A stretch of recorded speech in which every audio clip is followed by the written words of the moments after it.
Par le pouvoir de Dieu, les Israélites ont été libérés de l'esclavage de 430 ans en Égypte et se sont dirigés vers Canaan. Cependant, les Israélites ont oublié la grâce de Dieu qui les a affranchis. Pourquoi nous as-tu fait monter hors d'Égypte, dans ce désert? Les gens, qui se sont plaints, ont été mordus par des serpents brûlants et sont morts.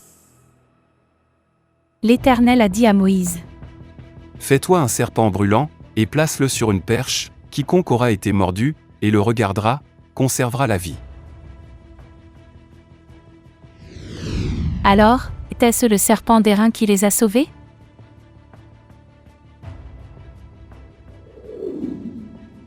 Non. Dieu les a sauvés par ses paroles: quiconque aura été mordu, et le regardera, conservera la vie. Néanmoins, les Israélites ont vénéré le serpent d'airain pendant des centaines d'années en pensant qu'il avait un pouvoir mystérieux.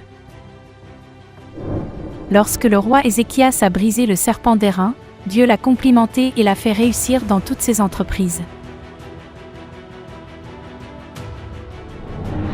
Pourquoi Dieu a-t-il complimenté Ézéchias qui a brisé le serpent d'airain? C'est parce que celui qui adore une idole sera détruit. L'histoire de l'adoration du serpent d'airain était une prophétie selon laquelle les églises érigeraient la croix et seraient détruites. Et comme Moïse éleva le serpent dans le désert, il faut de même que le Fils de l'homme soit élevé.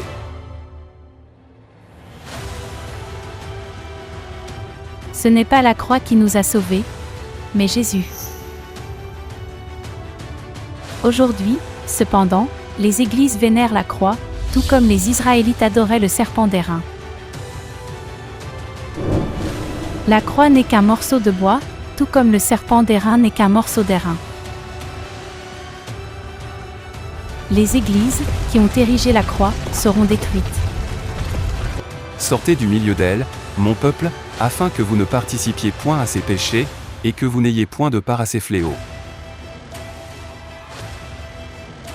S'il vous plaît, sortez rapidement des églises qui érigent la croix.